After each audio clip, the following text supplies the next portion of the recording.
안녕하세요. 저는 경기도 수원에 살고 있는 30대 여자입니다. 우연히 알게 된 이 채널에 푹 빠져버린 애청자이기도 하고요. 다른 사람들의 사연을 듣다 보니 제가 겪은 일도 하소연을 하고 싶더라고요. 제 사연을 적어 보내니 여러분 부디 격려와 응원 한마디 부탁드릴게요. 전 갓난아기 일 때 보육원에 버려졌고 7살이 되던 무렵 지금의 부모님에게 입양이 되었어요. 기적 같은 일이었죠. 다 큰 애가 입양이 되는 일은 거의 드문 일이었으니까요. 아직도 기억에 생생해요. 어머니 아버지 손을 잡고 보육원을 떠나던 날의 그 들뜸이요. 하지만 2년 뒤 부모님에겐 예쁜 친딸이 태어났어요. 큰 차별은 없었지만 그렇다고 사랑받고 자란 것도 아니었어요. 그런 부모님을 보며 전 뭐든 열심히 했던 것 같아요. 다시 버림을 받아 보육원으로 가고 싶지 않았거든요. 전 고3까지 부모님과 함께 살다가 제 돈을 모아 독립을 했어요. 부모님도 내심 기다리셨는지 좋아하시더라고요. 그 후 일주일에 한 번이었던 안부 전화는 1년에 2번이 되더니 이젠 하지 않고 지내고 있어요. 부모님께서 번호를 바꾸셨더라고요. 전 다시 고아가 되었지만 괜찮았어요. 고등학생 때부터 아르바이트 하던 카페 사장님이 정말 잘해주셨거든요. 저기 유라야, 혹시 너 애인 있니? 없으면 소개팅 해볼래? 사장님의 권유로 만난 남편은 좋은 사람이었어요. 3년을 한결같이 저만 사랑해주고 아껴주었죠. 전 그 한결같은 모습에 결혼을 결심했고 저에게도 가족이 생겼습니다. 어머님, 저 왔어요. 혼자 힘드셨죠? 그래요. 알고 보니 남편은 사장님의 아들이었어요. 평소 저를 좋게 보시던 어머님이 남편을 소개해 주신 거였어요.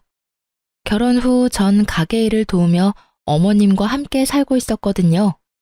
시아버님은 일 때문에 지방에 계셔 어머님 혼자 계셨어요. 워낙 저를 친딸처럼 여겨주시니 저도 든든한 내 편이 생긴 것 같아 좋았어요. 아니, 힘들긴? 넌 오늘 어땠니? 재미있었니? 네, 저 제빵사 합격했어요, 어머님. 어머, 그게 정말이니? 너무 축하한단다, 유리야. 그동안 너무 고생했어. 아니에요. 어머님 덕분에 편하게 공부만 할 수 있었는걸요? 뒷바라지 다 해주고. 정말 감사해요, 어머님. 그렇게 말해주니 내가 더 고맙구나.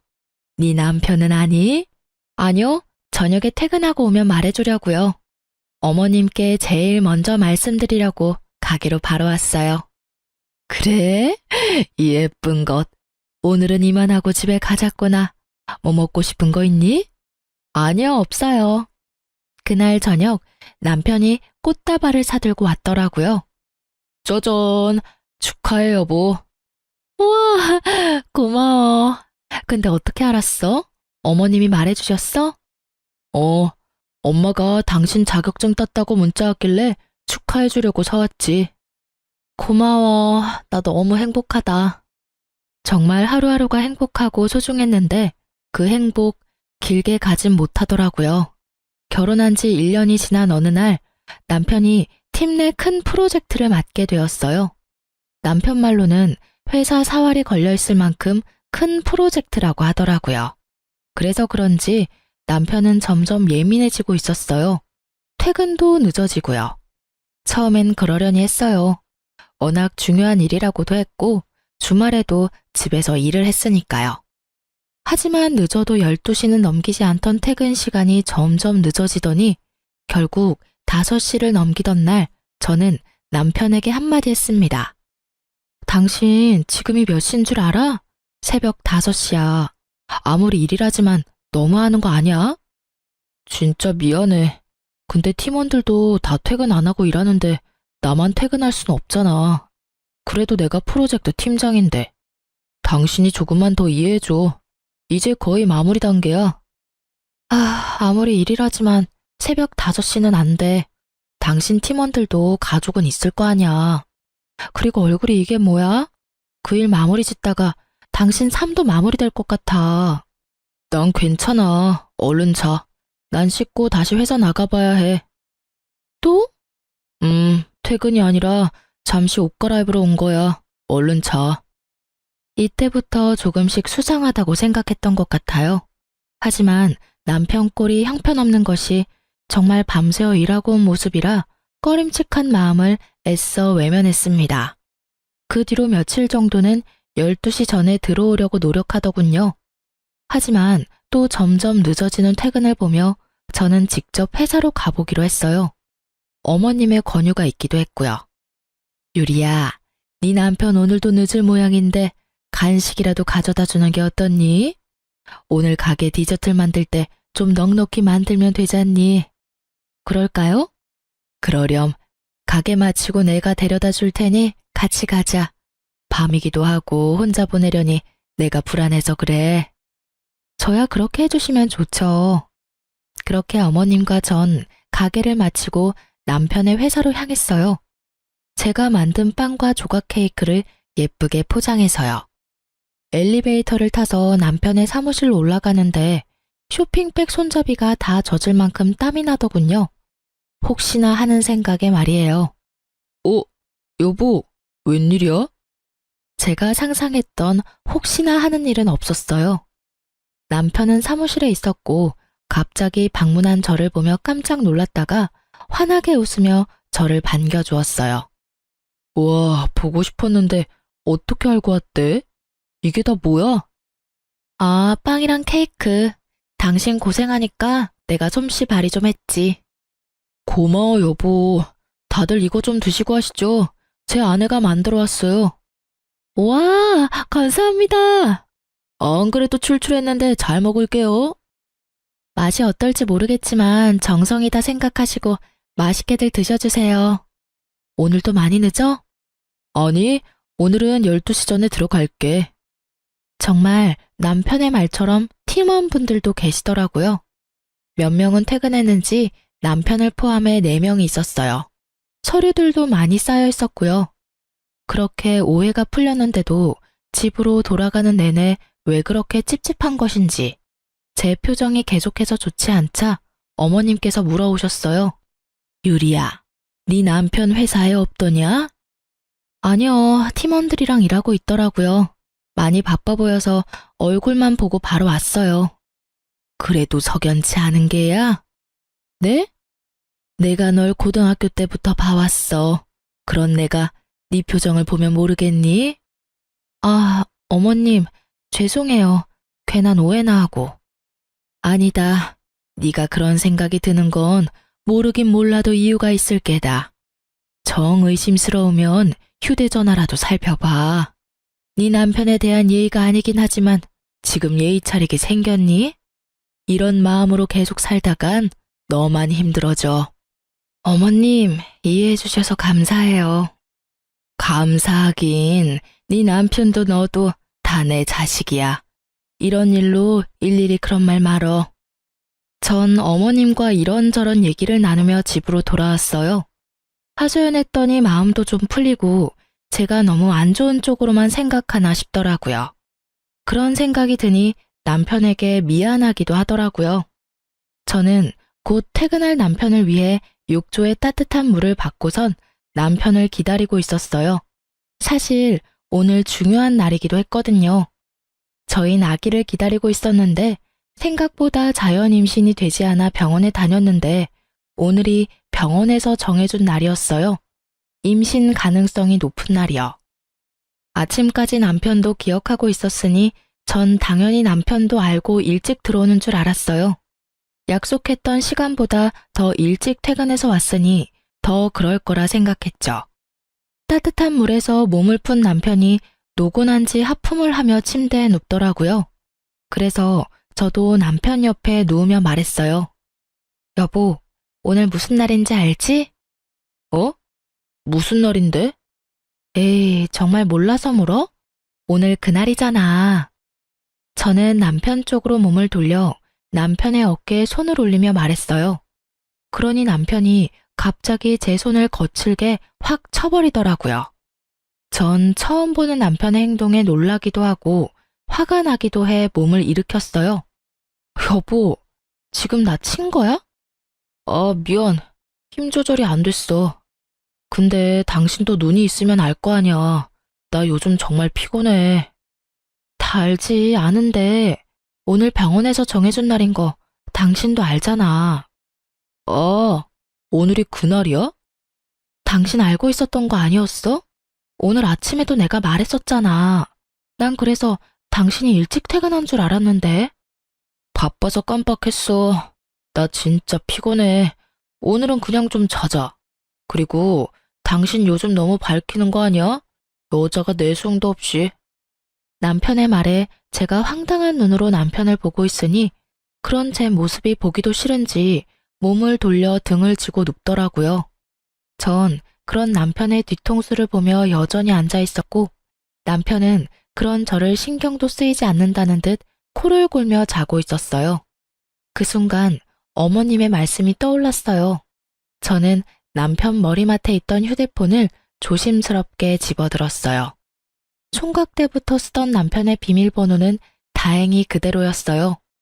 통화 목록부터 문자, 메신저까지 천천히 다 살펴봤지만 아무것도 없었어요. 아, 내가 요즘 너무 예민한가? 전 그렇게 중얼거리며 남편에 대한 의심을 거뒀어요. 회사도 찾아가 보고 휴대폰까지 살펴봤는데 아무것도 나오지 않으니 내 의심이 이상한 게 아닐까 이런 생각도 들더라고요. 괜한 의심을 했단 생각에 남편에게 미안하기도 했고요. 어젠 내가 심했지? 잠도 못 자고 일에 치이다 보니까 내가 너무 예민했어. 미안해. 당신이 아기 얼마나 기다리는지 뻔히 알면서 내가 이 일만 마무리되면 정말 잘할게.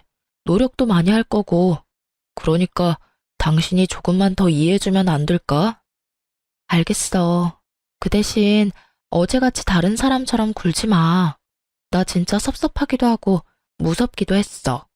내가 알던 당신이 맞나 싶어서. 그럼 다신 그런 일 없을 거야. 미안해. 또 이렇게 미안하다며 사과를 해오니 마음이 풀리기도 했어요.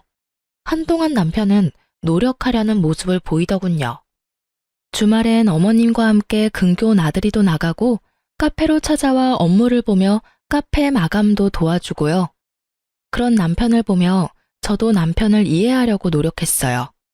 늦은 새벽에 들어와도 꼭 욕조에 따뜻한 물을 받아주고 아침에 몇 시에 나가든 새벽부터 일어나 든든히 아침을 챙겨 먹이고요.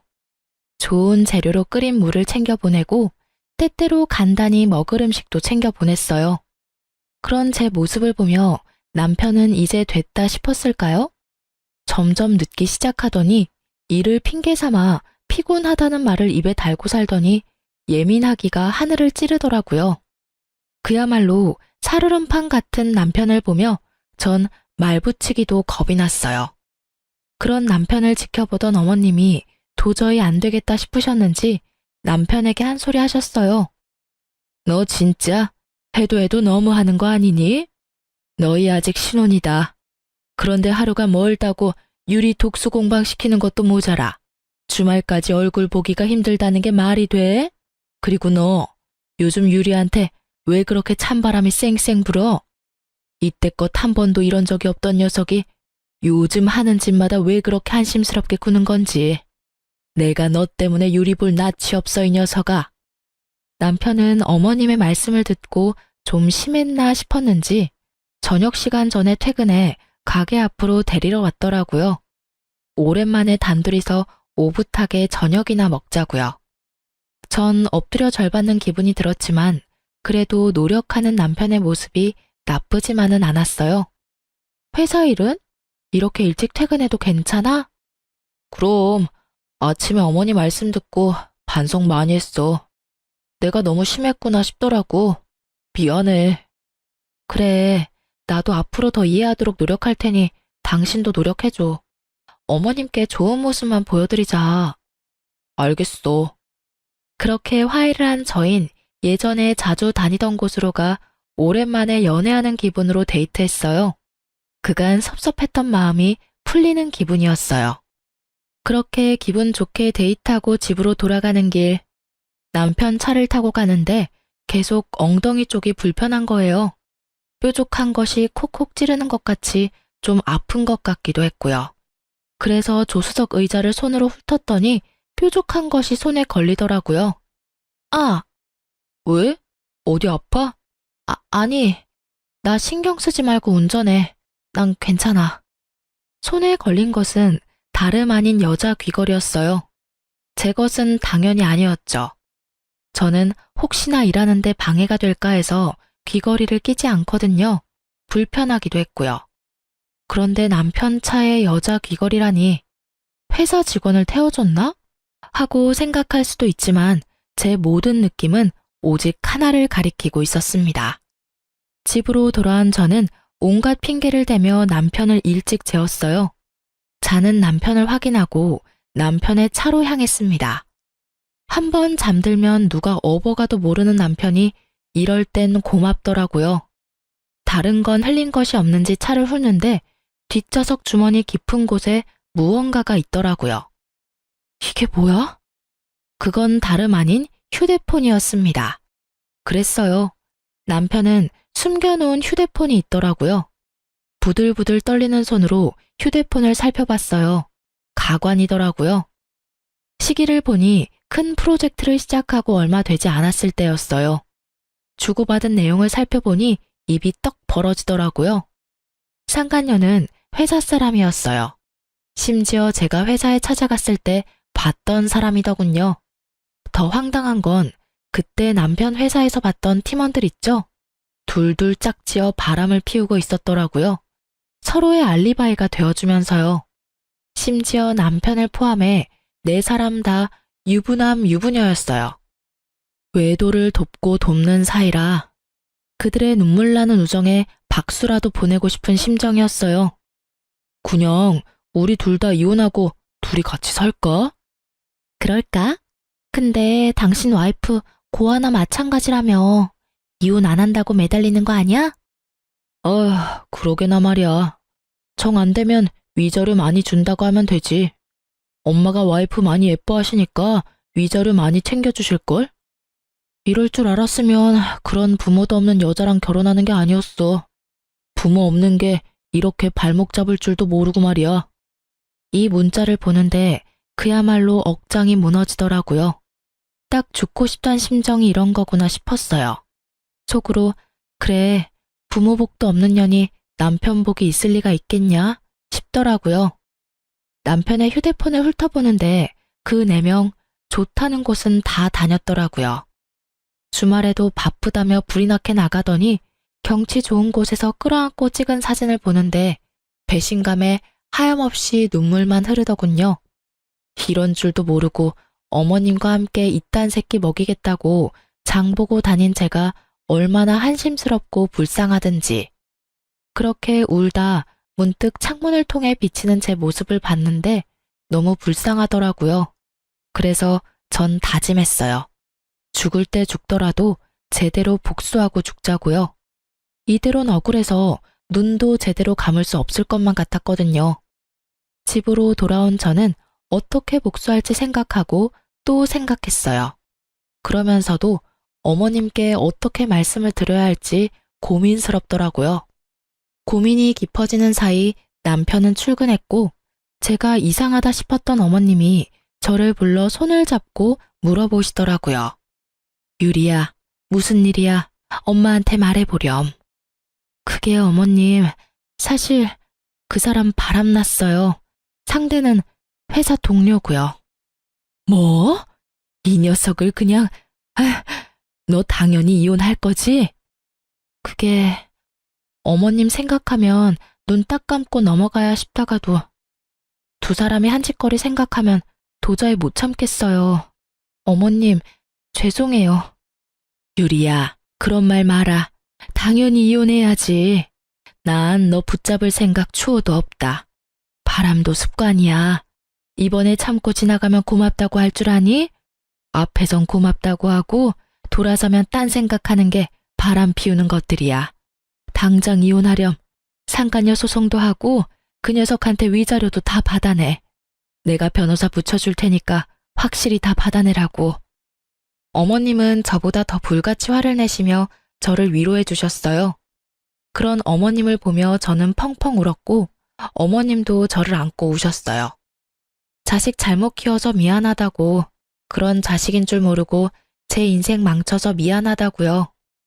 한참을 울다 어머님은 변호사를 알아보신다며 나가시고 전 상간녀에게 연락해 만날 약속을 잡았어요.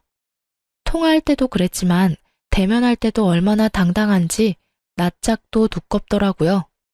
모르는 사람이 보면 제가 M1 사람을 잡고 있다고 생각할 정도로 당당했어요. 무슨 일이에요? 몰라서 물어요?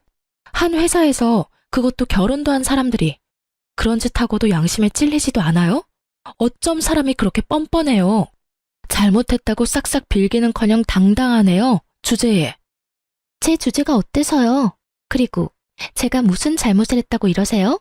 사랑이 뭐 죄인가요? 그리고 저 이제 유부녀 아니에요. 저 이혼했거든요. 아직까진 당신 남편인 제 애인이 이혼하고 같이 살자고 졸라서 저 이혼했어요. 합의 이혼. 그러니까 그쪽도 이혼해줘요. 합의 이혼. 단어도 얼마나 깔끔하고 좋아요? 아, 합의 이혼? 네, 합의 이혼이요. 들어보니 고아라고 하던데 이혼하면 갈 데도 없고 살 길이 막막해서 그래요? 제가 위자료 겸 해서 원룸, 아니 투룸이라도 구해줄 테니까 거기서 새롭게 새 출발해요. 상간녀 말을 듣고 있는데 피가 거꾸로 솟더라고요. 전 앞에 놓여있는 아이스 아메리카노를 그년 얼굴에 뿌려버렸습니다. 비명 한 번 지르지 않고 태연히 손으로 커피를 닦아내더라고요. 그러는 와중 남편 새끼가 빛의 속도로 달려오더라고요. 야, 너 뭐하는 짓이야? 자기야, 괜찮아? 너 미쳤어 진짜? 회사 앞까지 찾아와서 이게 뭐하는 짓이야? 저한테 소리를 지르고 상간녀를 정성스레 닦아주는 꼴을 보는데 내가 이런 것들 때문에 죽을 생각까지 했다니. 제 생각이 얼마나 한심스럽고 잘못된 생각인지 깨닫게 되더라고요. 보고 배운 게 없어도 그렇지 어떻게 이딴 짓을 해? 네가 이따위니까 입양했던 네 부모도 너한테 정이 갔겠어? 하긴 자식이나 버리는 부모 씨가 어디 올바른 시겠어? 자기가 한 짓은 생각도 못하고 개소리하는 남편 새끼를 보며 머리털 한 올 남기지 않고 싹 다 뽑아버리고 싶었지만 그렇게 한다고 제 화가 풀릴 것 같진 않았어요. 제 손을 더럽히고 싶지도 않았고요. 전 얼굴에 밝은 미소를 띠며 말했어요. 내가 어머님 생각해서 웬만하면 너희한테 위자료만 받고 끝내려고 했거든? 근데 오늘 너 하는 꼬락서니 보니까 위자료로는 내 화가 풀릴 것 같지 않네. 야, 고맙다 정말. 그나마 남아있던 미운정 다 떨어지게 해줘서. 듣던 중 반가운 소리네. 나 이번에 프로젝트 잘 돼서 승진하거든? 승진하면 위자료 두둑하게 챙겨줄 테니까 그거나 먹고 떨어져. 괜히 소송, 이딴 짓거리에서 사람 쪽팔리게 하지 말고 주는 돈이나 먹고 떨어지라고. 알겠어? 어머, 승진해? 너무 축하해. 믿기진 않겠지만 진심이야. 그럼 지금 많이 기뻐해. 그 행복 언제까지 갈진 모르겠지만 말이야. 뭐? 네가 뭐라도 할 수 있을 것 같아? 그리고 너 엄연히 이거 폭행, 폭언, 협박이야. 고소하려면 고소할 수도 있다고. 남편의 개소리를 듣고 있자니 제 귀가 더러워지는 것 같아 맘대로 하라고 하고 그 자리를 나와버렸습니다. 두 사람을 뒤로 하고 돌아서 나오는데 웃음이 나오더라고요. 승진이라니. 듣던 중 가장 반갑고도 기쁜 소식이었어요. 저도 이렇게나 기쁜데 남편은 오죽하겠어요? 부디 더 많이, 더 크게 즐기고 기뻐하길 빌고 빌었어요. 그래서 그 모든 걸 잃었을 때 남편이 더 철저하게 망가질 테니까요. 집으로 돌아온 저는 남편 회사 홈페이지에 글을 썼습니다. 고발에 가까운 장문의 글을요. 남편, 상간녀를 포함해 그 팀원들이 회사에서 어떤 짓을 했는지 하나도 빠짐없이 썼어요. 아, 주고받았던 문자들도 파일로 첨부했네요. 그리고 혹시나 하는 마음에 출력한 글을 회사에 팩스로도 보냈어요. 세상 살기 참 편해졌어요. 검색 한 번이면 팩스 번호도 쉽게 알 수 있으니까요. 나중에 들어보니 회사 창립 이래 최고의 불륜 스캔들이었다고 해요. 회사에서 잘린 것은 물론이고 그 바닥에 소문이 쫙 퍼져 앞으로 취업도 어렵게 됐다고 그러더군요. 그래도 정신을 못 차렸는지 남편은 당당하더군요. 이혼이 마무리될 때까지도요. 이혼도 상간녀 소송도 잘 마무리되었고 남편은 상간녀 위자료까지 대출받아 저에게 주었습니다. 이거 먹고 떨어져. 다신 보지 말자. 지긋지긋하다 정말. 독한 년 같으니라고. 고마워. 내가 할 말 대신해줘서. 근데 돈은커녕 이제 빚쟁이 신세인데 표정이 밝네? 이혼하니까 그렇게 좋아? 그러면 좋지. 좋아서 하늘을 나는 기분이야. 그리고 그깟 돈이야 또 벌면 되고. 엄마가 있는데 무슨 걱정이야? 그래도 내가 하나밖에 없는 자식인데 설마 모른 척이야 하시겠어? 다들 아시죠? 설마가 사람 잡는다는 말. 시댁에 남은 짐을 가지러 갔더니 설마가 사람을 아주 제대로 잡고 있더라고요. 얼마나 제대로 잡는지 제 속이 다 시원했어요. 엄마, 그러지 말고 좀 도와줘. 나 유리한테 위자료 주느라 대출받았단 말이야. 당장 이자 낼 돈도 없어. 네, 어머님. 제가 앞으로 정말 잘할 테니 한 번만 도와주세요. 제가 온 줄도 모르고 어머님께 빌고 있더라고요. 제가 인기척을 내자 어머님은 자신의 옆에 앉으라며 자리를 내주셨어요. 저의 등장에 두 사람은 표정이 굳었지만 어머님은 그런 두 사람을 보며 더 단호하게 말씀하셨어요. 이제껏 남편의 바람을 의심하던 저에게 이런저런 권유를 해주던 어머님의 행동엔 다 이유가 있었더라고요. 너희 아버지가 정말 일 때문에 지방에 있는 거라 생각하니? 너도 대충 알고 있지 않았니? 네 아버지 사실은 두 집 살림하고 있다는 거 말이다. 그런 아버지 때문에 네 엄마가 그렇게 마음고생하는 거 보면서도 이딴 짓거리가 하고 싶었냔 말이다. 내가 그동안은 네 생각해서 이딴 자식도 자식이라고 압이 없다고 손가락질 받게 하기 싫어서 참고 살았다마는 네 놈 하는 꼴을 보니 왜 그렇게 참고 살았나 싶구나. 나도 이제부터 이혼하고 편히 살 테니 너도 이 집에서 나가거라. 다른 것도 아니고 바람 피워서 남의 가슴에 대못 박는 너 같은 새끼는 꼴도 보기 싫구나. 이제 넌 내 자식 아니다. 당장 이 집에서 나가. 그래요. 시아버지도 바람을 피우고 계신 것도 모자라 아예 살림을 차리신 거였어요. 어쩐지 가끔 시아버지에 대해 남편에게 물을 때마다 난색을 보이더니 다 이유가 있었더라고요. 그렇게 싫어하던 짓을 그대로 하는 남편을 보고 있자니 정말 한심하더라고요. 그 한심하기 짝이 없는 남편은 그야말로 손이 발이 되게 어머님께 빌고 있었어요. 당연했죠. 어머님만 믿고 있었는데 씨도 먹히지 않으니 그 심정이 오죽했겠어요. 엄마, 정말 잘못했어요. 한 번만 용서해 주세요. 예? 그리고 너 아까부터 누구한테 잘못했다고 비는 게야? 네가 잘못한 사람은 내가 아니라 유리 아니니? 당장 유리한테 사과하지 못해. 아가씨도 당장 빌어. 어머님의 호통에 두 사람은 저에게 싹싹 빌더라고요. 유리야, 내가 정말 잘못했어. 그러니까 엄마한테 네가 용서 좀 해주라고 해줘. 그래요. 지난번 일도 그렇고 내가 다 잘못했어요. 한 번만 봐주면 안 될까요? 기가 차더라고요. 이때껏 사과 한마디 없이 그렇게 당당하더니 어머님 말씀 한마디에 제 발 아래서 싹싹 비는 꼴이라니 조금 통쾌하기도 했고요. 용서? 이제 와서 왜 이래? 너희 말대로 내가 깔끔하게 합의 이혼도 해줬잖아.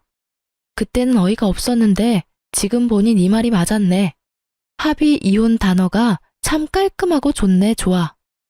난 용서할 생각 없으니까 그까짓 돈 차곡차곡 모아서 투룸 아니 원룸에서 알콩달콩 살아봐.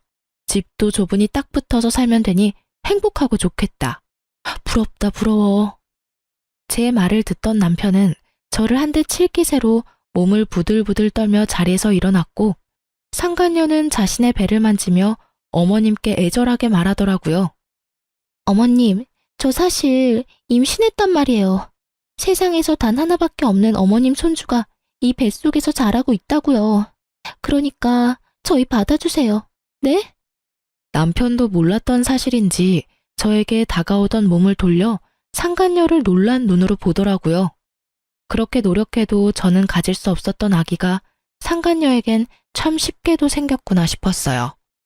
제 복수의 마침표는 어머님이었는데 아기라니. 하나뿐인 아들에게 생긴 하나뿐인 핏줄.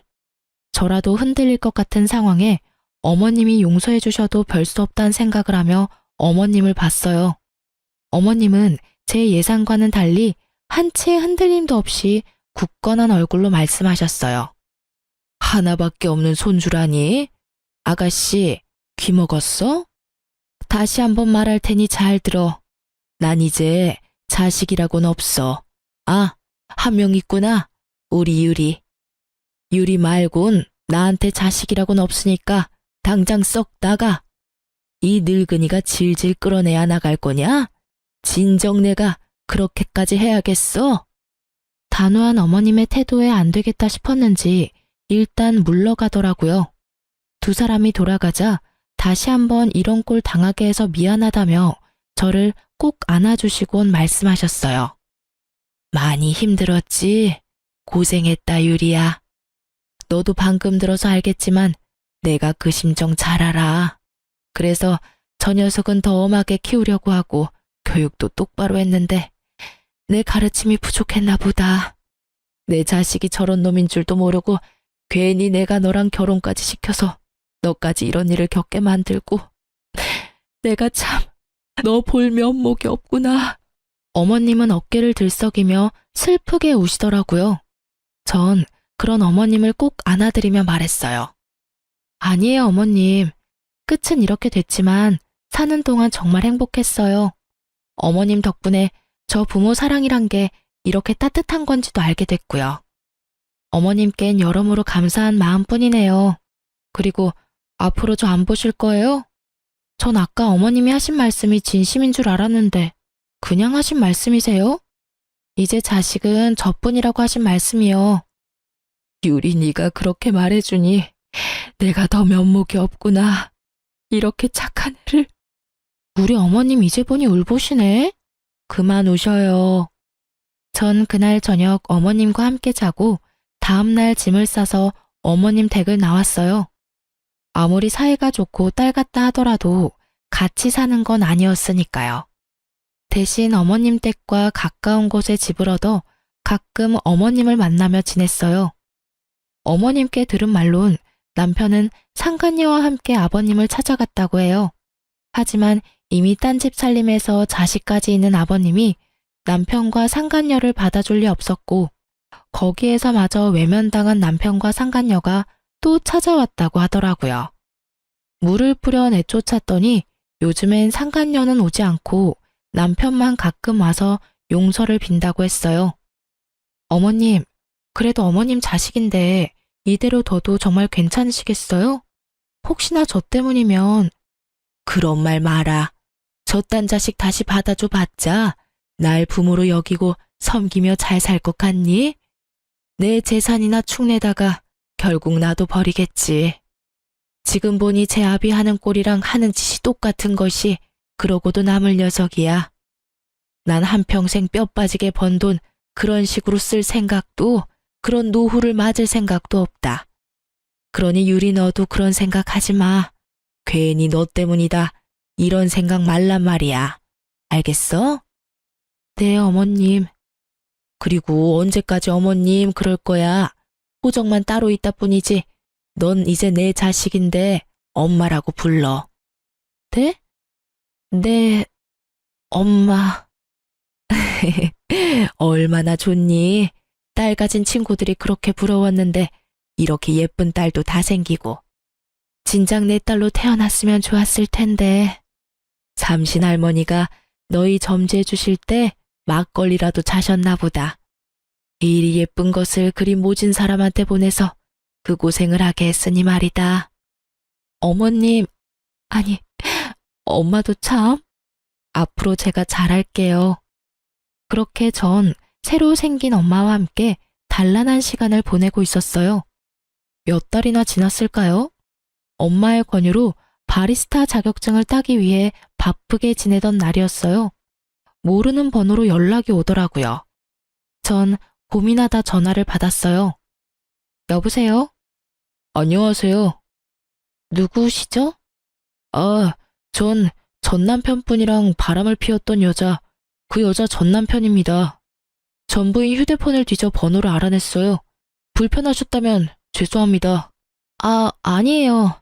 그런데 무슨 일이죠? 그게 다름이 아니라 한번 뵐 수 있을까요? 전 생각해보겠다고 하며 전화를 끊은 뒤 고민했어요. 이미 전 정리가 끝났고 더는 엮이고 싶지도 않았거든요. 그래서 죄송하다고 보지 못하겠다고 문자를 보내고 가게로 향했어요. 틈틈이 카페 일도 돕고 있었거든요. 가게 안쪽 주방에서 쿠키를 굽고 있는데 엄마가 부르더라고요. 그래서 나가봤더니 초췌한 몰골의 남자가 서 있었어요. 죄송합니다. 문자도 받았고 곤란하신 거 아는데 제가 꼭 여쭙고 싶은 말이 있어서요. 정말 죄송합니다. 잠시만 시간 좀 내주시면 안 될까요? 냉정히 뿌리치기엔 그 사람 정말 간절해 보였어요. 그래서 전 구석진 테이블에 자리를 잡고 얘기를 들어보기로 했어요. 말씀해 보세요. 다시 한번 죄송합니다. 다름이 아니라 전 부인이 찾아왔어요. 자신이 잘못했다고 한 번만 받아달라고 울며 불며 빌더라고요. 전 받아줄 생각이 없어서 쫓아내려는데 임신했다고 하더라고요. 제 아기라고 임신한 사실을 알고 돌아왔다고 했어요. 그간의 행실이 괘씸해서 받아줄 생각이 없었는데 어쩌겠습니까? 제 아기까지 가진 사람 내칠 수도 없고 배도 제법 부른 것이 계산해보니 저랑 살 때가 맞는 것 같더라고요. 들어보니 전 남편분 아기를 가질 수 없는 분이라고도 하고 그래서 일단 받아는 줬는데 혹시나 하는 마음에 전화드렸어요. 혹시 전 남편분이랑 제 와이프 다시 만나는 건 아닌가 해서요. 받아주기로 했으면 다 잊고 의심도 하지 말아야 한다는 거 잘 알지만 그게 참 쉽지가 않네요. 그럴 일은 없겠지만 혹시나 아시는가 해서 연락드려봤습니다. 다시 한번 죄송해요. 요즘엔 상간녀가 보이지 않는다는 엄마의 말이 떠오르며 어떻게 된 일인지 알겠더라고요. 네, 맞습니다. 빚쟁이의 회사에서마저 쫓겨난 남편이 집에서도 쫓겨나자 상간녀는 남편을 버리고 전 남편에게 돌아간 것입니다. 그리고 전 남편이 아기를 못 가진다뇨? 저희가 임신 때문에 병원 다닐 당시 검사해본 바로는 남편은 상위 5% 안에 드는 아주 건강하고 실한 남자였어요. 전 상간녀의 기막힌 행동과 거짓말에 헛웃음이 났어요. 그리곤 아주 짧게 고민했죠. 엄연히 남의 일이잖아요. 그렇게 짧게 고민해본 결과 남이긴 하지만 그렇게까지 상관없는 남은 아니더라고요. 다들 들으셨다시피 상간녀와 전 사이좋게 주거니 받거니 하며 원룸에 살지 투룸에 살지 정해준 그런 각별한 사이였으니까요. 그래서 전 거짓말 하나 보태지 않고 사실만 말해주기로 했어요. 그게 저도 그렇고 어머님도 그렇고 전 남편과는 연락을 아예 끊고 살아서 소식은 몰라요. 도움 드리지 못해서 죄송해요. 그렇군요. 혹시나 해서 찾아왔는데 정말 죄송합니다. 그런데 제 전 남편 아기 가질 수 없는 그런 몸 아니에요. 병원 가서 검사했는데 아주 건강하다고 했었거든요. 그리고 그 여자 지난번에 저희 어머님 집에 와선 그 아기가 제 전 남편 아기라고 했었어요. 얼마 전에 어머님 댁에 찾아와서 한 번만 용서해달라고 싹싹 빌었다고 했고요. 그렇다고 해서 그 뱃속의 아기가 진짜 그 사람 아기라는 말은 아니에요. 그저 저는 그런 가능성도 있다고 사실을 말씀드리는 것뿐이에요. 제가 알기론 제 전 남편은 빚쟁이 신세이고 어머님도 영 끊은 상태여서 오갈 데가 없는 상태일 거예요. 얼마 전부턴 전 남편 혼자 와서 빈다는 거 보니 지금은 헤어진 건 맞는 것 같네요. 앞으로는 어떨지 모르지만. 상간녀의 남편은 또 속았다는 배신감에 몸을 떨며 고개를 숙이고 울더라고요. 저는 그 사람에게 휴지를 건네주며 한마디 하고 자리에서 일어섰어요. 부디 현명한 판단하시길 바래요. 그날 저녁 상간녀의 남편에게 다시 한번 고맙다는 연락이 와 있더라고요. 모르긴 몰라도 쫓겨났겠죠. 그렇게 전 다 끝이라고 생각했어요. 그런데 아직 남은 것이 있더라고요. 여보. 네, 전 남편이 혼자 김칫국 원샷 때리는 뻘짓이요. 드디어 미쳐버렸는지 환하게 웃으며 달려와 저를 와락 안더군요. 저는 온몸에 소름이 돋아 그 사람을 확 밀쳐냈어요. 뭐 하는 짓이야? 당신 왜 그래? 뭘 왜 그래? 당신이야말로 도대체 왜 그래? 우리 이혼한 거 잊었어? 당신 나 용서한 거 아니었어? 용서? 미쳤어? 도대체 왜 이러는 거야? 전 남편은 상간녀를 미친년이라 부르며 자신이 왜 이런 미친 짓을 하는지 저에게 설명해 주더라고요. 내가 이런 꼴이 되니까 그 미친년이 날 버리고 도망을 갔어 글쎄. 근데 오늘 그 미친년이 찾아왔더라고. 개거품을 물길래 왜 그러냐고 물으니까 당신이 그냥 남편한테 다 말했다며 그래서 쫓겨났다고 하더라고. 내가 얼마나 통쾌하던지 나쁜 년. 나 버리고 가서 혼자 잘 살 줄 알았나 보지? 근데 왜 날 찾아와서 소름 돋게 끌어안고 난리야?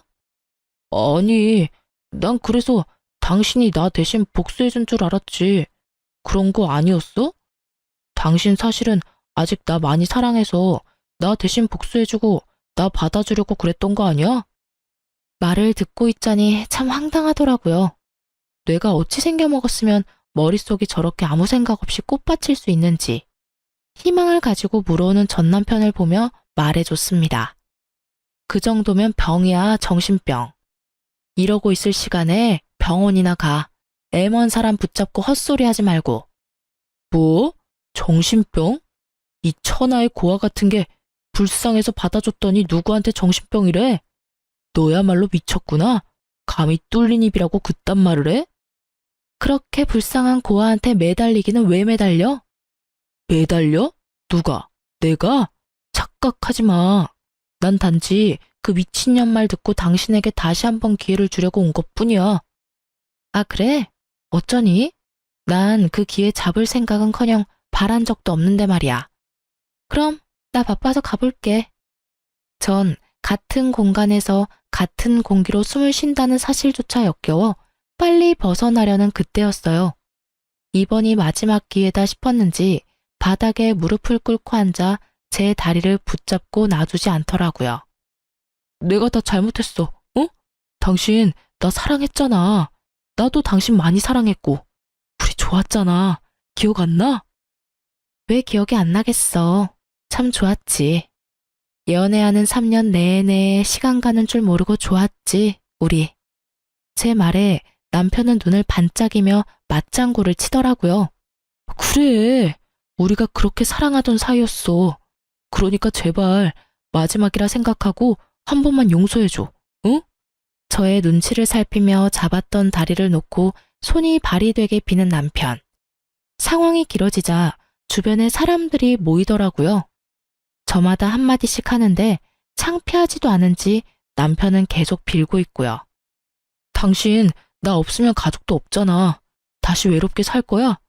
나 당신 그렇게 외롭게 살 생각하니까 밤에도 잠이 안 와. 나 2번 다신 바람 같은 거 안 필게. 진짜야, 하늘에 맹세해. 그러니까 나랑 다시 행복하게 잘 살자, 응? 저의 상처를 가지고 아무렇게나 가져다 붙이는 전 남편의 말을 들으며 도저히 화가 나서 참을 수가 없더라고요. 그대로 그놈 얼굴을 걷어차버렸어요. 무릎을 꿇고 있으니 높이가 딱 맞더라고요. 코피를 흘리며 뒹구는 남편을 보니 아주 10년 묵은 채증이 내려가는 기분이었어요. 지켜보던 사람들도 환호를 해주며 잘했다고 저마다 한마디씩 해주더라고요. 너 미친년, 네가 뭔데 날 차? 네가 뭔데 날 때려? 그러게, 간다고 할 때 그냥 보내주지. 붙잡긴 왜 붙잡아? 이 미친년이. 남편은 저의 도발에 저를 때리려는 듯 손을 번쩍 들어 올렸고 저는 순간적으로 눈을 감았어요. 아, 한 대 맞겠구나 했는데 아무런 충격이 느껴지지 않더라고요. 전 살며시 눈을 떴고 처음 보는 남자의 얼굴과 함께 팔이 잡혀 버둥거리는 전 남편의 모습이 보이더라고요. 이거 놔? 안 놔? 네가 뭔데 날 잡아? 가던 길이나 가. 그래요. 구경하시던 남자분이 제가 맞을 위기에 처하자 고맙게도 막아주셨더라고요. 저기요, 반말은 하지 마시고 그쪽이나 가시죠. 여기 구경하는 사람도 많은데 더 쪽팔리고 싶으세요? 그렇다고 하면 제가 좀 도와드릴 수도 있고요. 남자분은 그렇게 말하며 전 남편에게 다가가더라고요. 큰 덩치의 남자가 협박조로 말하자 전 남편은 겁에 질려 뒤도 돌아보지 않고 도망을 쳤어요. 전 경찰에 남편이 더는 저에게 찾아올 수 없도록 접근 금지 신청을 했어요. 겁이 많은 사람이라 더는 찾아올 것 같진 않네요. 정말 지긋지긋한 인연이었네요. 한때는 나 자신보다 더 사랑하던 사람이었는데 지금은 그때 생각만 해도 치가 떨려와요. 그래도 그 덕분에 엄마 한 분이 생겼다. 이렇게 생각하고 살려고 노력하고 있어요. 요즘은 더할 나위 없이 평화롭게 살고 있어요. 얼마 전 이혼을 성공리에 마친 어머님은 가게를 처분하시고 해외로 여행을 가셨어요. 저도 함께 가고 싶었는데 그러지는 못했어요. 유리야, 이번에 가게 처분한 돈으로 다른 가게 계약했어. 어머, 정말요? 좀 쉬신다고 하셨잖아요. 이혼 기념 여행 가신다고 하시더니 안 가시려고요? 난 여행 가고 일은 네가 해야지. 네? 저도 엄마랑 여행 같이 가려고 했는데. 여행은 다음에 같이 가고 넌 네 가게 오픈 준비나 잘해. 그 가게 이제 네 거야. 네? 여기 네 명의로 샀어. 그러니까 앞으로 열심히 잘 꾸려봐. 이제 바리스타 자격증도 땄겠다. 그 실력 마음껏 발휘해봐. 크진 않아. 나도 내 노후 자금은 있어야 해서 큰 곳으로 얻지 못했어. 엄마, 잘 키워봐. 이제 그곳에서 새로운 마음으로 새 출발해. 해외여행은 못 갔지만 전 카페 사장님이 되었습니다. 최근 들어 단골 손님도 생기고 그럭저럭 자리를 잡아가고 있어요. 엄마에게 받은 은혜는 살면서 갚아 나가려고요.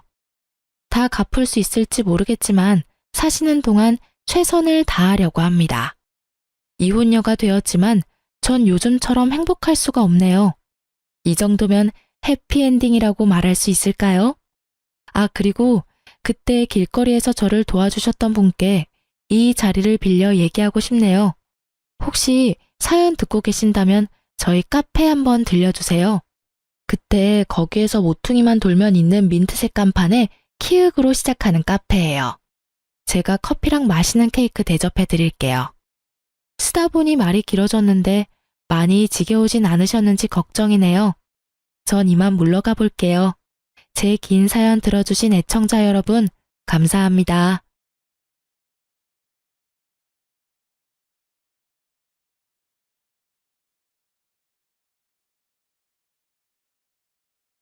안녕하세요. 저는 평범한 30대 여성이에요. 인생에 크게 모난 곳 없이 평탄하게 살아온 제가 이곳에 글을 쓰게 된 이유는 제 이혼만은 평탄함과는 거리가 멀었거든요. 제가 당한 일이 너무 화나고 열받는 데다가 남편과 시모의 어이없는 행각에 글을 쓰지 않고는 안 되겠더라고요. 누구든지 이 일을 알아주셨으면 하는 마음이었거든요. 저는 앞서 말했듯 세상에서 가장 평범한 사람일 거예요. 2년의 교제 기간 끝에 30대 초반의 나이로 결혼에 꼴이 난 흔하디 흔한 여자. 결혼 후에도 남편과 맞벌이를 유지하면서 집안일과 직장을 유지하고 있었죠. 남편과 비슷한 정도로 벌고 있다는 것만은 좀 다를지도 모르죠. 보통 남자들이 여자보다 더 잘 버는 경향이 많잖아요. 남녀 차별이 아니라 실제로 저희 업종에서는 여자보다는 남자가 돈을 더 많이 받고 있기도 하고요. 남자가 승진이나 경쟁에 좀 더 가깝다고 해야 하나? 그런 면이 있으니 어쩔 수 없는 결과라고 봐야 하죠. 그런데 이 부분에 대해서는 확실히 하고 넘어가야 되는 점이 있는데 제가 잘 버는 게 아니에요. 저는 평균이고요. 남편이 생각보다 못 버는 거죠. 남편에게는 승진이나 경쟁을 통한 지위 상승의 욕구가 전혀 없거든요. 뭐라고 해야 할까요? 그런 경쟁보다는 평화로운 분위기가 더 좋다고 본인은 말하곤 하는데 그런 것 치고는 돈 쓰는 건 좋아하거든요. 저는 돈을 많이 벌고자 하는 욕구는 하고 싶은 걸 하기 위해서라고 생각하는 사람이라 남편의 그런 이중적인 태도는 결혼 초에도 이해가 되지 않았어요. 조금만 더 노력하면 될 것 같은 사람인데 노력은 고사하고 시작조차 하지 않으려는 모습을 보며 그냥 이 사람 성격인가 보다 싶었는데 이혼할 때가 되어서야 알게 됐죠. 그 사람의 나쁜 습성이라는 걸요. 그 습성 때문에 저는 남편에 대한 정이 다 떨어져서 이혼을 하게 된 거예요. 사실 남편뿐만은 아니죠. 제가 이혼하게 된 이유 중에 또 하나는 시모였으니까요. 시모는 나쁜 의미로 연락에 목숨을 거는 타입이었거든요. 매일 연락해서 안부 인사를 묻는 느낌이 아니라 매일 연락하면 끊임없이 잔소리를 하는 사람이 시모였어요. 통화의 시작부터 끝까지 시모의 말에는 가시뿐이었거든요. 그런 시모와 남편 사이에서 제가 4년의 결혼 생활을 유지할 수 있었던 건 시댁의 유일한 정상인 시부 덕분이었죠. 제게는 잘해주었지만 시모에게는 유독 엄격한 면이 있으셨어요. 시부가 보는 앞에서 시모가 저를 혼내면 시부가 시모를 혼내곤 했기 때문에 시모는 절대로 시부가 있는 곳에서 저를 혼내지 않았어요. 게다가 시모는 잘 모르지만 양가 아버님 두 분은 따로 식사를 할 정도로 생각보다는 가까운 사이였거든요. 그래서 아는 사람의 딸이자 자신의 며느리인 저를 시부가 아껴주신 것도 그때는 무척 감사했죠. 결혼 초부터 시모는 매일 연락을 하기 바랬어요. 그게 시댁이라는 것을 귀에 딱지가 않도록 먼저 결혼한 친구들에게 들었기 때문에 저도 전화를 매일 드렸죠. 그런데 이때부터 저는 약간의 싸한 기분을 느낄 수밖에 없었어요. 시모의 말들에는 벌써부터 가시가 가득했거든요. 아침에 목이 가득 잠겨서 전화를 하면 넌 뭐 하느라 여태껏 자고 있었냐며 화를 내셨고 낮에 목을 가다듬고 높은 목소리로 전화를 하면 그런 목소리 낼 수 있으면서 왜 항상 그런 목소리를 내지 않냐고 화내는 그런 일들이 계속 이어졌거든요. 어느 정도 시간이 지나니 이건 그냥 저를 괴롭히는 것처럼 보였고 그것을 느낀 순간부터 저는 전화를 하는 것에 크게 연연해하지 않기로 했어요. 매번 스트레스를 받는 것보다 그냥 한 귀로 듣고 한 귀로 흘리며 연신 네네 하고 단답형 대답만 하는 게 더 낫다는 생각을 했거든요. 그리고 제가 그렇게 무성의하게 매일 전화해서 단답형 대답만 하자 결국 열이 받았는지 시모가 제게 말하더군요.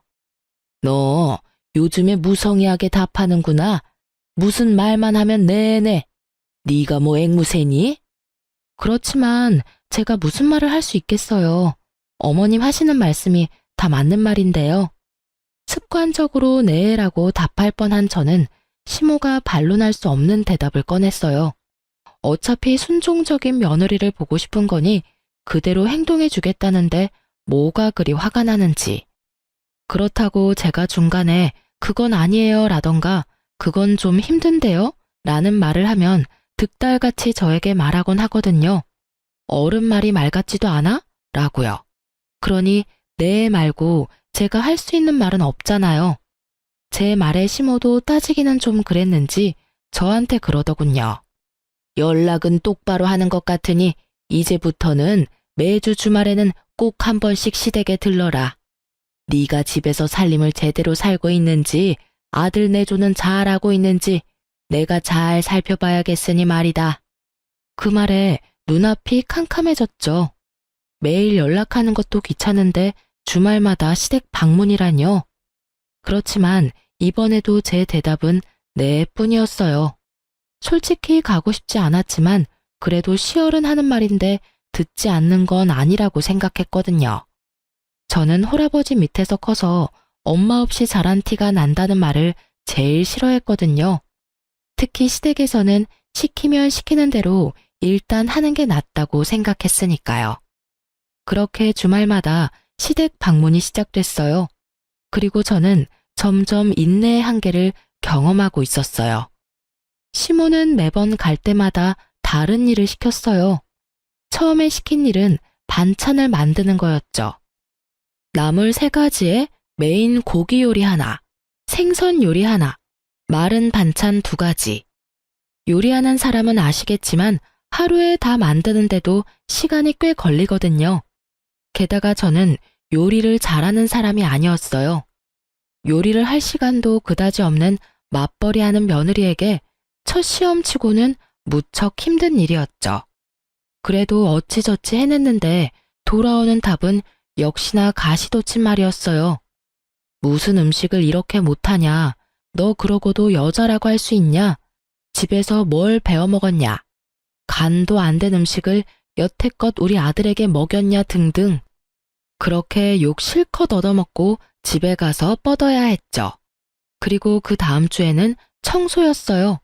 화장실 청소를 시켰는데 우리 집도 아니라 익숙지도 않은 청소에 고무장갑도 주지 않은 시모 때문에 미치는 줄 알았어요. 겨울에 무슨 생각인지 보일러까지 싹 다 꺼두고는 찬물만 쓰게 만든 시모를 보니 정말 너무하다는 말만 입안에 맴돌았죠. 어떻게 나를 괴롭히려고 여기까지 할 수 있나 싶고 왜 나를 이렇게 괴롭히나 싶은 생각도 들었거든요. 그래도 참았어요. 저도 옥이란 게 있으니까 꼬리 말고 도망치는 꼴은 보여주고 싶지 않았거든요. 그런데 그렇게 몇 달간 하다 보니 어느새 워크숍 일정이 잡혔더라고요. 저희는 1년에 한 번 가을에 워크숍을 가는데 무조건 1박 2일이었어요. 남편도 물론 잘 알고 있는 사실이었고요. 그래서 저는 남편에게 미리 이야기를 했어요. 나 이번 주에 워크숍 있으니까 어머님이 혹시라도 나 부르면 당신이 좀 가줘. 뭐? 귀찮은데. 귀찮아도 가. 당신한테 설마 일은 안 시키겠지만 그래도 얼굴 한번 보여드려야 어머님도 안심하시겠지. 아들 사랑 지극정성이신 분이잖아. 가서 왜 내가 못 오는지 설명도 좀 해드려. 내가 이야기해봐야 백날 우기기만 하실걸? 알았어. 이번 주에 가서 얼굴 한번 보일게. 그럼 됐지? 남편은 자기 할 말만 하고는 후다닥 사라졌어요. 제가 마지막에 넣은 푸념의 이절을 듣고 싶지는 않은 모양이었어요. 솔직히 남편에게 시모의 일을 말하기도 했지만 남편은 지금뿐일 거라며 이해하라고 하기만 하고 아무런 도움도 주지 않았거든요. 그런 상황에서 저렇게 도망치듯 대화를 끊어먹는 걸 보니 참 답답했어요. 시모에게 워크숍 이야기를 하긴 했지만 시모는 절대 용납 못한다는 분위기였거든요. 워크숍을 빠지고 오라는 말을 하는데 그렇게까지 하고 싶지는 않았어요. 시월은 생일이던가 집에 행사, 경조사가 있었다면 또 모르겠지만 굳이 저를 괴롭히기 위해 부르는 건데 제가 워크숍을 빠질 이유가 없잖아요. 그렇게 즐거운 마음으로 워크숍을 즐기고 있었죠. 친목 도모보다는 교육의 성격이 더 강한 탓에 저녁을 먹고 저는 숙소로 돌아왔어요. 친목을 하려는 사람들은 그 뒷시간을 이용하겠지만 저는 그럴 바에는 한숨이라도 더 자고 싶었거든요. 그런데 저녁 7시 반쯤 전화가 오더군요. 시모였어요. 네, 여보세요? 야, 너는 시어머니 말이 말 같지도 않니?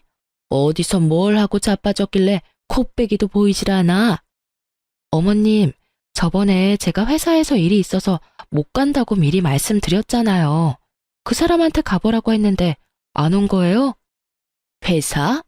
너 지금 일한다고 유세 떨어? 일하는 게 대수야? 네가 뭔데 내 말 이따위로 무시하고 지랄이야? 어머님, 진정하세요. 제가 무시한 게 아니라 미리 말씀을 드렸잖아요. 회사에서 일이 있다고.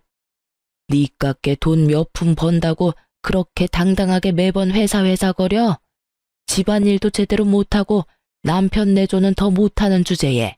그래, 돈 번다고 너도 가장 노릇한다고 말하고 싶디? 주제 파악을 해야지. 결혼을 했으면 결혼한 여자답게 조신하고 어른 공경할 줄 아는 며느리가 돼야지. 시어머니 말을 개똥으로도 안 들어. 아주 처음부터 마음에 안 들었어. 그깟 돈 몇 푼 번다고 네가 우리 집을 무시하냐 이 말이야. 그 소리를 듣는데 어질어질 하더군요. 교육 때문에 신경을 많이 써서 두통이 있는 머리에 시모의 욕까지 한 바가지 얻어먹으니 속이 울렁거리고 토할 것 같더라고요. 화가 나는 수준이 아니었어요. 터질 것 같았어요, 여러모로. 저는 시모에게 말했죠. 제가 일하는 게 그렇게 걸리적거리면 일 그만둘게요. 됐죠? 저는 정확하게 이렇게 말하고 전화를 녹음한 뒤 뚝 끊어버렸어요.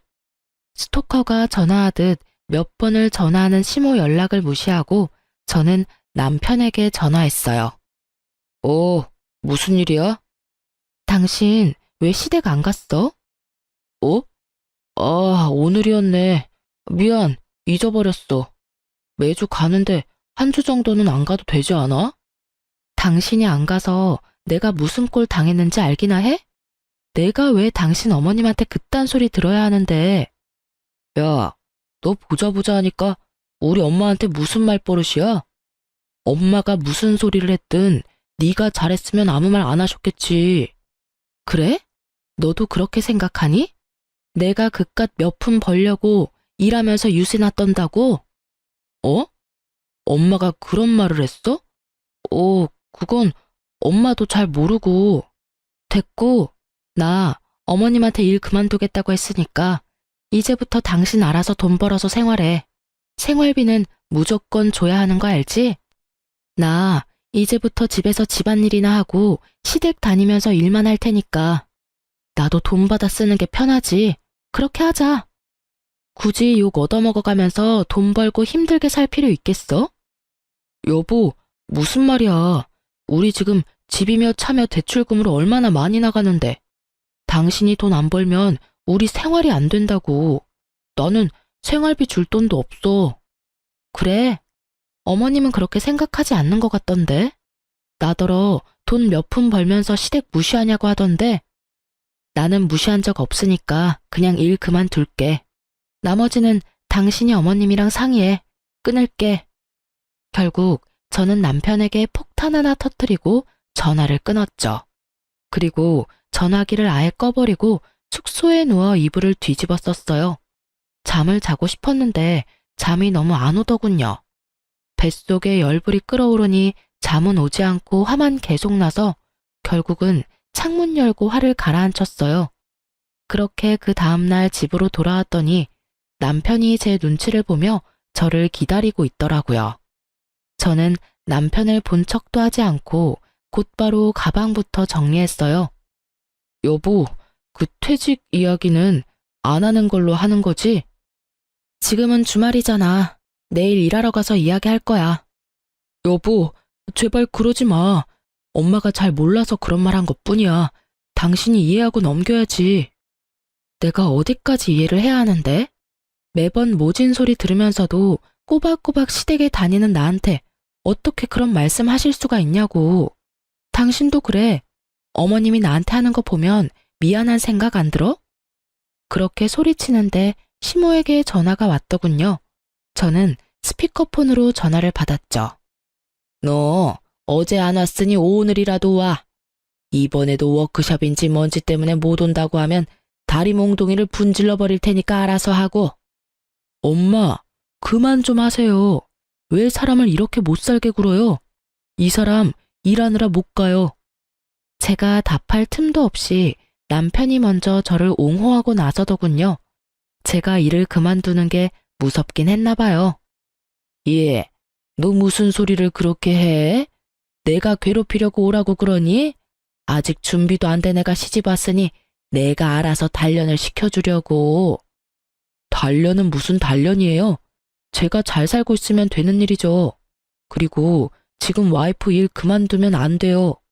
요즘에 홀벌이로 먹고 살 수 있는 줄 아세요? 일하느라 힘드니 앞으로는 이 사람 매주 불러내지 마세요. 남편의 말에 시모가 어이가 없다는 듯 말했죠. 야, 너 무슨 말을 그렇게 해? 내가 지금 누구 때문에 이런 말 하는 건데? 네가 며느리 휘어잡지를 못하니 내가 해주는 거 아니냐? 됐어요. 그런 거 필요 없으니까 2번 다시 일 그만두라느니 그런 말 하지 마세요. 그리고 이렇게 매번 불러내지 마시고요. 결국 남편이 크게 시모에게 뭐라 하고 나서야 시모의 요구는 줄어들었어요. 그 일 이후로 시댁 방문은 한 달에 한 번으로 확 줄었고요. 정말 처음으로 남편이 제 편을 들어준 날이었어요. 물론 제가 일을 그만두겠다는 협박이 없었으면 남편이 제 편을 들어줄 일도 없었겠지만요.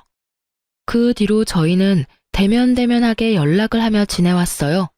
그리고 운명의 그날이 찾아왔죠. 제가 이혼을 결심하게 된 그날 말이에요. 그날은 여느 때와 다름없는 날이었어요.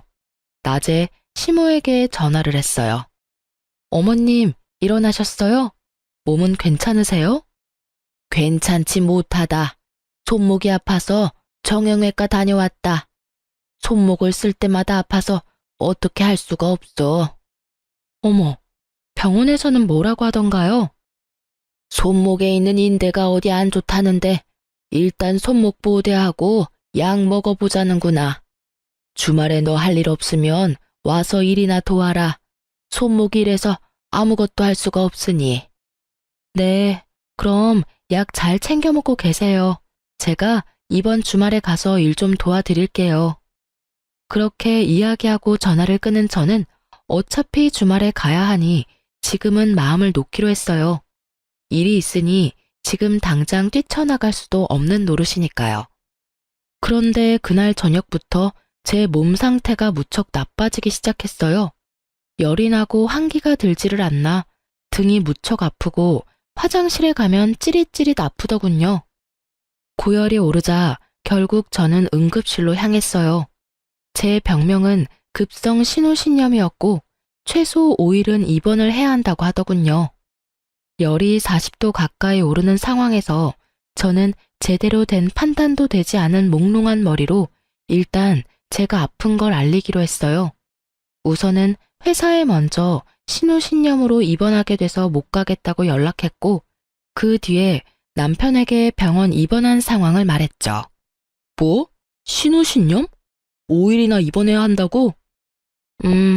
나 지금 열 올랐다 내렸다 제정신이 아니니까 병원에서 나 쓸 물건들 목록 보내줄 테니 좀 가져와줘. 그렇게 남편이 부랴부랴 제 물건을 챙겨 병원으로 왔어요. 저는 남편에게 말했죠. 나 지금 너무 힘들어서 그런데 어머님한테는 당신이 말 좀 잘해줘. 오전에 연락드렸더니 손목 아프시다고 주말에 와서 일 좀 하라고 하셨거든. 내가 지금 전화하면 또 무슨 소리 들을지 모르니까 당신이 직접 가서 나 입원했다고 말하고 일 좀 해드리고 와. 알았지? 알았어. 알았으니까 당신 몸이나 신경 써. 내가 알아서 할게. 필요한 거 있으면 문자하고. 그렇게 남편은 다음날 일하기 위해 집으로 갔고 저는 아픈 몸으로 병원에 계속 누워 있었어요. 솔직히 제가 시모에게 전화를 할 수도 있었지만 여태껏 당한 일이 많으니 굳이 제 쪽에서 먼저 전화를 하고 싶지는 않았어요. 대신 남편에게 한 번 더 문자는 보냈죠. 이번 주말에는 꼭 어머님에게 가라고 말이죠. 남편의 알았다는 답변을 보고서야 마음을 좀 편하게 먹을 수 있었어요.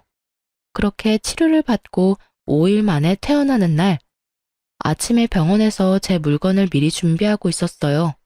새벽에 별다른 이상이 없었으면 퇴원할 준비해도 된다는 말을 의사에게 들었기 때문이었죠. 그런데 전화가 울리더군요. 시모였어요.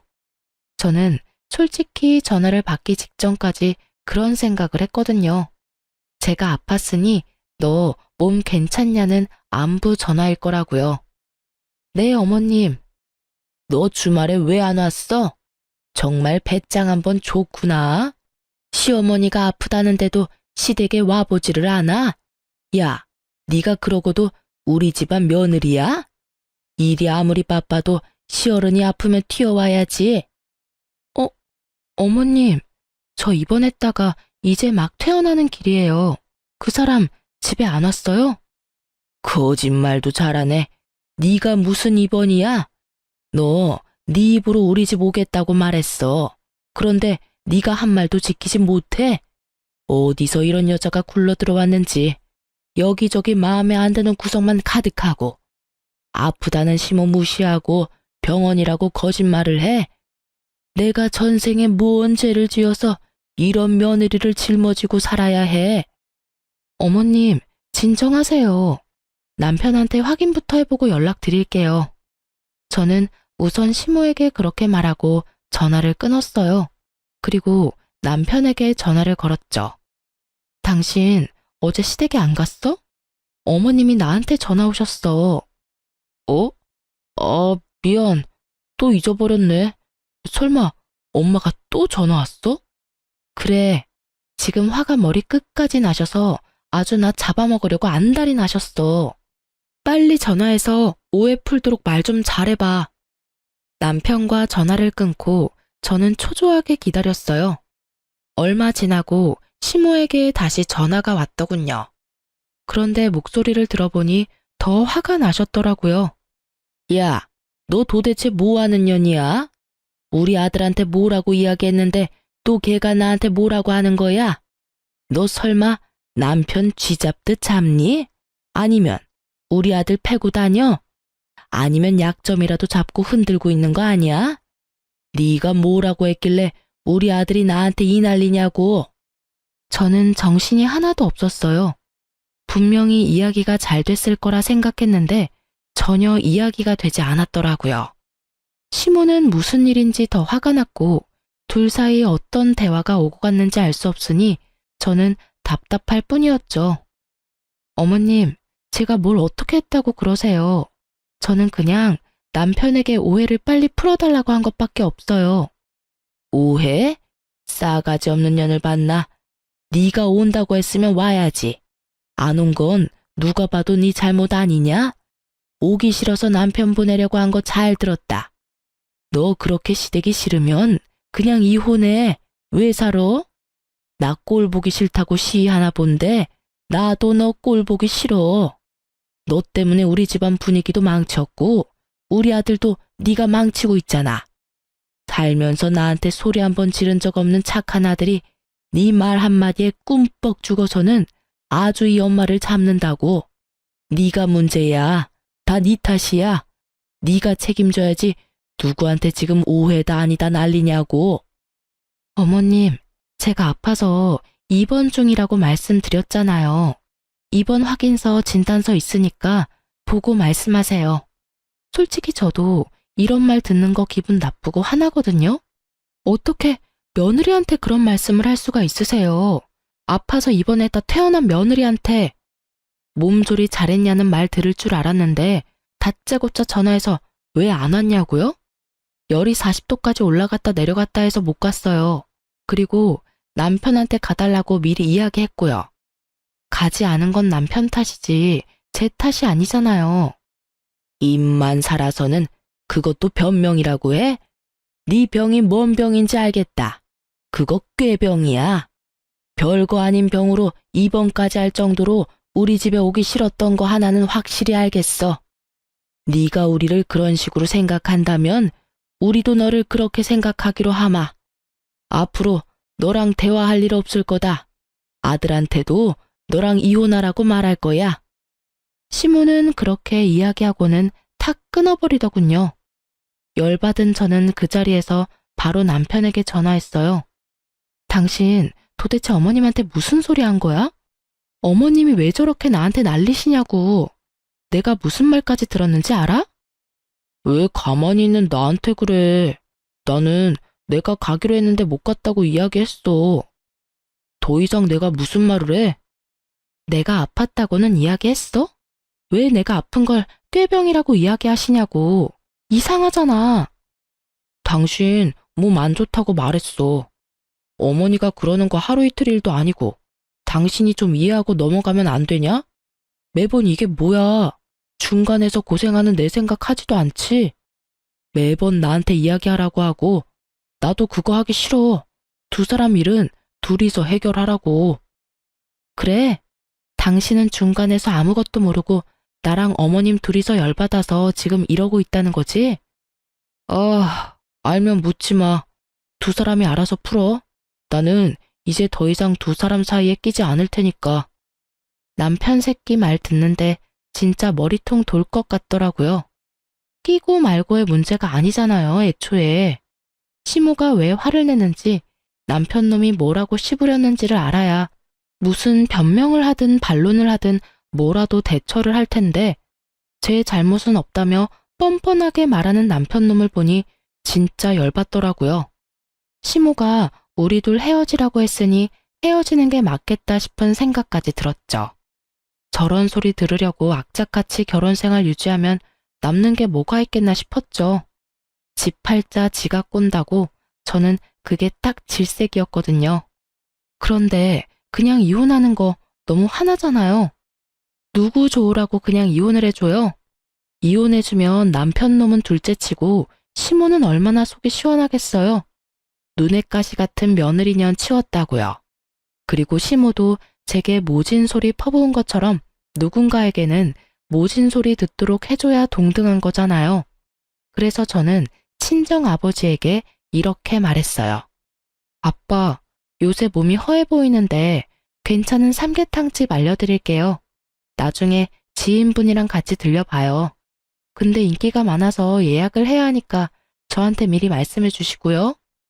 그리고 곧 아버지는 제가 원하는 사람과 식사를 하러 가겠다고 제게 식당 예약을 부탁했어요. 그 식당은 길게 뻗은 방 공간을 파티션으로 나누어서 사람을 받는 곳이었거든요. 옆 사람이 하는 이야기를 귀만 기울이면 들을 수 있는 곳이요. 그렇게 아버지의 식사 예약을 하면서 저는 똑같은 날짜 시간에 바로 그 옆칸에 예약을 하나 더 잡았어요. 그리고 그 날짜에 식사나 하러 가자며 시모와 남편을 태워 아버지와 약간의 차이를 두고 옆방인 예약석으로 향했죠. 난 아직도 왜 내가 너랑 이곳에서 밥을 먹어야 하는지 모르겠구나. 나는 이제 너랑 상종도 안 하겠다고 했어. 두 사람 이혼하기 전에 나는 너랑 겸상할 생각 없다. 그렇게 말하면서 제 눈을 쳐다보지도 않는 시무를 보며 저는 남편부터 쳐다봤어요. 여전히 남편은 제 눈을 피하기 바쁘더군요. 어머님, 왜 그렇게 화가 나셨는지는 모르겠지만 제가 이 자리를 만든 건 어머님이 오해하고 계시는 걸 풀어드리기 위해서예요. 어머님은 제가 꾀병으로 시댁에 가지 않았다고 생각하시죠? 여기 입원 확인서와 진단서 가져왔어요. 보시면 아시겠지만 저는 그날 입원하고 있었고 열이 40도까지 오르내려서 몸 상태도 엉망이었어요. 저는 정말로 아팠고 남편에게 어머님에게 가보라고 이렇게 문자로도 당부를 했었어요. 그딴 종이 쪼가리가 뭔데 내가 너를 믿어야 하니? 대충 음식 좀 데려와서 밥 먹이고 없던 일로 하고 싶은 모양인데 나는 그럴 생각 추호도 없어. 그러니까 이렇게 쓸데없는 짓 그만하고 두 사람 이혼할 생각부터 하는 게 어떠니? 이래서 내가 처음에 너 들이기 싫다고 그렇게 말했어. 엄마 없이 커서 뭘 배웠겠냐고. 이거 봐라. 내 말이 맞았지? 배운 게 없으니 시어른 말을 귀한 줄 모르고 귓등으로 듣지. 말도 안 듣고 잘하는 게 있기를 하니? 인물이 예쁘기를 하니? 그렇다고 내 아들한테 잘하는 것도 아니고 못하는 것밖에 없는 애를 왜 내 며느리로 받아들여야 해? 아무리 숨겨도 애미 없는 건 티가 나. 그래서 며느리로 받아들일 생각도 없었는데 이게 뭐니? 내 아들 인생에 오점만 만들어서는. 정말로 이때는 복수구머고 그냥 시모 머리끄댕이를 쥐어뜯고 싶더라고요. 지금은 돌아가신 저희 친정어머니까지 모욕하는 시모가 진짜 사람이 맞나 싶었거든요. 제가 화내기 전에 파티션이 확 젖혀졌죠. 거기에서 나타난 건 저희 친정아버지와 시부였어요. 두 분의 얼굴은 심상치 않았죠. 잔뜩 정색한 아버지와 상기된 채 분노로 가득 찬 시부. 맞아요. 제가 일부러 두 분이 들으시도록 이렇게 만들었어요. 시모는 시부가 있는 곳에서는 절대로 제게 못된 말을 하지 않았어요. 아예 말을 걸지를 않았죠. 그래서 시부는 이런 상황을 전혀 모르고 있었어요. 이혼하기 전에 시부가 시모가 어떤 사람인지 아셔야 할 것 같았거든요. 이 여편 내가 지금 뭐 하는 거야? 당신 정신이 나갔어? 내가 들은 말이 도대체 다 뭐냐고? 이혼? 당신이 대간절 뭔데 며느리한테 이혼을 하라 말아야. 그리고 넌 네 마누라가 이렇게 당하고 있는데 옆에서 지켜줄 생각은 하지도 않고 그냥 듣고 있어? 둘이서 한 사람한테 도대체 뭐 하는 짓이냐고? 시부의 노한 목소리에 시모가 깜짝 놀라서는 얼굴이 하얗게 질리더군요. 게다가 남편도 마찬가지였고요. 여보, 당신이 어째서 여기에? 그리고 사돈. 내 말에 대답이나 해. 당신은 나이를 대체 어디로 먹은 거야? 어떻게 며느리한테 그런 모욕적인 말을 퍼부어? 당신은 나랑 결혼할 때 완벽해서 결혼했어? 당신이야말로 매번 우리 어머니한테 혼났지. 왜?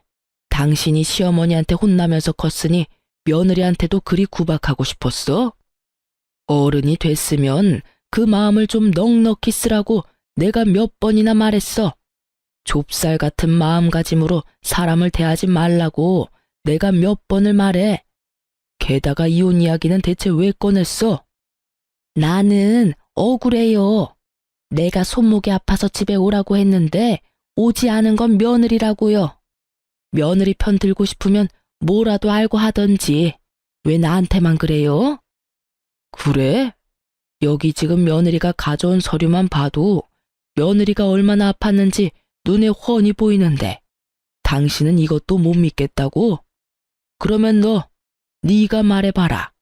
넌 며느리가 가라고 했는데 네 어미한테 왜 안 왔냐? 시부가 이번에는 남편에게 물었어요. 그게 저도 잊어버렸고 솔직히 별거 아니라고 생각해서. 그래서 너희 엄마한테 며느리 아프다고 이야기는 했어? 입원할 정도로 심각하다고? 그런 말은 안 하고 그냥 아프다고만 했어요. 그치만 제 탓은 아니죠. 솔직히 저도 억울하죠. 엄마한테도 와이프가 하란 대로 했고 엄마가 열받은 것까지 제가 어떻게 다 책임을 져요? 그래서 너는 아무 잘못 없다 이 말이냐? 잊어버린 건 잘못 아니고 다른 사람 아픈 것도 아니고 네 엄마 아프다는데 왜 너는 잊어버리고 며느리가 가야 해? 며느리가 못 가는 상황이면 너라도 가야지 이 불효자식아. 며느리한테 네 엄마 다 맡겨놓으니 좋더냐? 응? 아버지, 그런 거 아니에요. 왜 제가 일부러 그랬다고 그래요? 이번 일도 엄마가 열받아서 지금 이러는 건데. 이서방, 됐네. 더 이상 변명 안 해도 되네. 자네 어머니가 원하는 대로 두 사람 이혼해. 나도 귀한 내 딸 이런 취급 당해가면서 결혼 생활 유지하라고 할 생각 없어. 그런데 이혼하면 자네랑 나 사이에는 해결해야 할 일이 먼저 있지. 그렇지 않은가? 아빠, 그게 무슨 소리예요? 두 사람이 해결할 일이 뭔데요?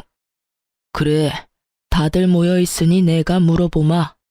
너 카드빚 5천 정도 있었던 적 있었니? 카드빚이요? 반문하며 저도 모르게 남편을 바라보았는데 남편이 제 눈을 피하며 안절부절 못하고 있더라고요. 너 결혼한 지 1년 정도 됐을 때 이서방이 찾아와서 그러더라. 네가 사치가 너무 심해서 카드빚을 져서 생활이 안 되고 있다고 말이다. 말도 못하고 끙끙 앓는 게 불쌍해서 자기가 말하러 왔다고 했지. 그러면서 5천만 원 빌려달라고 했거든. 네 명의 카드빚 갚는다는 말로. 이게 다 무슨 소리야? 당신 우리 아빠한테 돈 빌렸어? 여보, 그때는 돈이 좀 필요해서. 당사자들이 눈앞에 있으니 거짓말도 못하게 된 남편은 우물쭈물 말하더군요. 제 이름 팔아 친정아버지에게 돈까지 빌려간 남편 놈을 보며 저는 한숨부터 쉬었어요. 이혼하면 그 돈부터 당장 갚게. 오래 걸릴수록 이자 붙을 거고 나는 법정 이자 다 받을 거니까 그렇게 알고 있으면 될 걸세. 장인어른, 이렇게 갑자기 돈을 갚으라고 하시면 저는 이 사람이랑 헤어질 생각 없어요. 여보, 당신도 그렇지. 우리 헤어지고 그러는 거 아니잖아. 그만. 자네 어머니가 이미 헤어지라고 말씀하셨자는가? 나도 그 말에 찬성이네. 죽은 우리 와이프까지 들먹이면서 싫다고 말하는 집에 미안 딸 1초도 두고 싶지 않아. 결혼시키기 전에 내 딸은 이런 식으로 생각했다는 걸 알았다면 나는 절대로 이 결혼 허락하지 않았을 거야. 나는 사위인 자네도 자네 어머니도 용서할 생각 없어. 그러니까 이혼해. 결국 아버지의 분노가 폭발하면서 분위기는 완전 싸해졌죠. 이 분위기에서 가장 당당한 건 시모였어요. 잘 됐네요. 우리도 그쪽 집안이랑 엮일 생각 없었어요. 그딴 돈 5천만 원? 아들 신혼집 팔면 바로 마련할 수 있는 거 아시죠? 아유, 이제야 속이 시원하네. 이 정도로 깨끗하게 헤어져 준다니 우리도 깨끗하게 돈 돌려드리면 되죠? 엄마, 제발 그만 좀 해. 나 와이프랑 이혼 안 할 거라고. 대체 왜 혼자서 이 난린데? 뭘 알고나 지금 말하는 거야? 엄마는 아무것도 모르고 있다고. 내가 뭘 몰라? 인서가, 넌 잠자코 엄마 하자는 대로 해. 신혼집도 너 혼자 다 마련했으니 상관없지 않니? 신혼집을 왜 남편이 혼자 마련해요? 저랑 둘이서 반반 부담했는데요. 제 말에 시모가 처음으로 당황한 표정을 하더군요. 시모는 우리 신혼집을 남편이 다 샀다고 생각하는 모양이더군요. 하지만 저는 이미 집 살 때 반을 부담했거든요. 당신 대단하네? 이것도 거짓말했어? 도대체 거짓말 안 한 게 뭐야? 나 아프다는 것도 제대로 말 안 하고 아버지한테 거짓말로 돈 빌리고 어머님한테도 내가 집 살 때 돈 보탠 거 이야기도 안 했어? 그러니 어머니가 날 무시했겠지. 돈도 없는 집 딸년 데리고 왔다고. 그치? 그걸 당신은 열심히 이용해서 나 욕먹이고, 어? 제 말에 남편이 제게 간절하게 말하더라고요. 여보, 내가 다 잘못했어. 내가 솔직히 엄마한테 혼날까봐 거짓말 살짝 한 거 있기는 해. 그치만 그때 잠깐 아주 조금만 그랬던 거고 이제는 다들 진실을 알았잖아. 그러니까 여기서는 그냥 이렇게 정리하자. 나는 당신이랑 헤어지고 싶은 생각 추호도 없어. 엄마가 뭐라고 하든 나는 당신이랑 이혼 안 할 거야. 그러니까 제발 이혼하자고 하지만 말아줘. 어? 뭐래? 당신이 거짓말쟁이인 줄 알았으면 절대 결혼 안 했을 거야. 게다가 매번 나를 이용한 거짓말이지. 당신은 와이프를 뭐라고 생각하는데? 가만 보니 당신 여태껏 승진해도 아무 욕심 없어 보인 게 내가 돈 벌면 당신이 굳이 돈 안 벌어도 되겠다 싶어서 편한 마음으로 있었던 거지? 여차하면 우리 아버지, 당신 부모님한테 나를 이용해서 또 거짓말해서 돈 받아냈을 테니까. 그치? 우와, 꼴랑 4년 살았는데 내가 당신 완전 밑바닥까지 보게 될 줄 몰랐네. 당신은 이혼 안 하고 싶겠지. 내가 벌어다 주는 돈이 얼만데, 그치? 근데 나는 이혼할 거야. 당신 행동도 짜증나고 죽은 어머니 입에 올리는 시어머니라는 사람도 불쾌하고 열받아. 그러니까 깔끔하게 우리 헤어지자. 당신 매달리면 그것보다 더 추한 건 없어.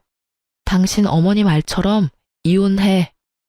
저의 선언과도 같은 말에 남편은 안 된다며 울고불고 소리치고 시부는 시모에게 소리 지르기 바빴죠. 친정 아버지는 그런 아수라장에서 저를 데리고 밖으로 나왔어요. 그리고 그 뒤는 아버지의 바람대로 일사천리로 이혼이 진행됐죠. 그런데 그 기간 동안 시댁에서도 놀라운 사실이 밝혀져 시모와 남편이 제가 잠시 머물고 있던 친정집까지 찾아왔더군요. 이번에는 무슨 일로 여기까지 오신 거죠? 그게 며느라가 너무 미안하다. 우리가 좀 심했어. 나도 아들하고 이야기해봤는데 네가 정말로 이렇게 힘든 상황인지 모르고 그랬어. 이제는 네가 얼마나 힘들고 고생했는지 잘 알아. 그러니까 이번에 있었던 일은 다 용서하고 없었던 일로 하는 게 어떻겠니? 이혼이라니. 여자 팔자에 이혼 경력은 좋지 않잖니. 너희가 싫어서 이혼하는 거면 몰라도 내가 잠깐 정신이 나가서 이혼하라고 해서 하는 거면 굳이 그럴 필요 없다고 말하는 거야. 죄송하지만 무슨 말씀인지 모르겠네요. 제가 필요 없고 싫다고 하신 분은 어머님이세요. 그리고 남편한테도 정은 다 떨어진 상태고요. 저한테 거짓말한 건 물론 시어른들한테도 저희 아버지에게도 거짓말한 남자예요. 제가 왜 그 사람을 아직 사랑할 거라고 여기세요? 저는 남편한테 눈꽃만큼의 마음도 남아있지를 않아요. 여보, 그 부분은 내가 정말 미안해. 다 내 잘못이고 변명할 생각도 전혀 없어. 하지만 이대로 헤어지면 나 진짜로 파산할지도 몰라서 그래서 부탁하러 온 거야. 그게 무슨 소리야? 우리 신혼집 팔아서 너한테 돈 주려고 했는데 사실 내가 그 집 앞으로 담보대출을 받았어. 그래서 팔고 나서 대출 자동 상환되면 남는 게 거의 없어. 그러니까 우리 이혼하지 말고 같이 지내면서 너 대체 그 많은 돈으로 뭘 한 거야? 도대체 어디다가 그 돈을 다 썼냐고. 나한테 생활비도 받았었으면서. 코인이랑 주식 좀 했어. 나도 이렇게까지 망할 줄은 생각도 못했지. 그치만 정말로 맹세해. 그 빌린 돈으로 주식 코인에서 돈 벌면 당신한테 당연히 다 돌려주려고 했어. 그런 짓을 한 것도 다 당신 생각해서 한 일이고. 지금 시기가 별로라서 그렇지 조금만 더 기다리면 금방 치고 올라올 거라고 했거든. 그러니까 이혼 다시 생각 좀 해줘. 당신 지금 나한테 무슨 말 하는지 알고는 있어? 돈 없으니 이혼하지 말고 여전히 결혼한 채로 당신을 위해서 돈을 내라 이렇게 말하고 있다고. 내가 당신 돈 벌어다 주는 기계니? 당신이 저지른 일을 왜 내가 수습해? 여보, 제발. 나 당신 없으면 진짜 완전 파산이야. 그 정도로 파산 안 돼. 당신 직장도 있고 집 팔면 집 대출금은 사라지는 거니까 월급은 더 남을 거 아냐? 나한테 애원할 필요가 없지. 그게... 남편은 이번에는 시모 눈치를 보더군요. 그 얼굴을 보니 남편이 또 뭔가 일을 저질렀다는 예감이 들더군요. 시모도 그것을 눈치챘는지 아들 등짝을 두드리며 말했어요. 너 설마 또 사고 친 거 있어? 도대체 이게 몇 번째야? 네가 지금 빌린 돈만 해도 얼마인지 알기나 해? 네가 이 정도로 빚더미 위에 앉은 걸 알았으면 죽어도 너랑 며느리 이혼 못하게 막았을 거야. 도대체 이게 뭐야? 사실은 내 월급도 지금 카드론 쓴 거 갚는 중이라. 야, 너 진짜 엄마 속 뒤집어지게 만들래? 나는 지금 너 때문에 너희 아빠한테 이혼당하게 생겼어. 며느리 다시 데리고 오는 거 아니면 네 아버지가 나를 내쫓겠단다. 시모가 저를 찾아온 이유가 명확하더군요. 시부가 시모에게 으름장을 놨더라고요. 예, 사람 하나, 아니, 둘 살리는 셈 치고 다시 돌아와 주렴. 제발 부탁이다. 두 번 다시 이번과 같은 일은 없을 거라고 맹세하마. 어? 죄송해요. 이렇게 못생기고 일 못하고 버릇없는 며느리 어머님도 필요 없으실 거예요. 그리고 저도 저렇게 사고 뭉친 남편 필요 없고요. 그러니까 그냥 돌아가세요. 저는 해줄 수 있는 게 없어요. 저의 단호한 말에 시모와 남편은 결국 본전도 못 찾고 돌아갔죠. 나중에 이야기 들었더니 시모는 이혼 위기로 시부의 눈치만 보며 살고 전 남편은 시댁에서 투잡 뛰며 밤낮 없이 일한다고 하더라고요. 저와 아버지가 받아야 할 돈은 시부가 내주셨고 내주신 금액을 다 갚지 못하면 상속도 없을 거라는 말에 열심히 시부에게 돈 갚고 있는 중이더군요. 괜히 얌전히 잘 있는 사람 건드려서 긁어부스럼 만든 시댁을 보니 속이 시원했어요. 자기 욕심을 위해 마누라 이름으로 거짓말이나 일삼는 전 남편 놈이나 며느리 아픈데도 시댁에 불러들여 일 시켜 먹으려고 했던 시모나 똑같은 사람들이더라고요. 두 사람 이야기 들으니 어떠신가요? 제가 참고 살았으면 제 팔자 제가 꼰 사람 됐겠죠? 저는 지금도 이혼을 한 게 천만 다행이라고 생각해요. 글을 쓰다 보니 한정없이 길어지네요. 여러분, 아니다 싶을 때는 빠져나와야 해요. 잘못하면 빚 지옥에서 허덕이게 될지도 모르거든요. 긴 글 읽어주셔서 감사합니다.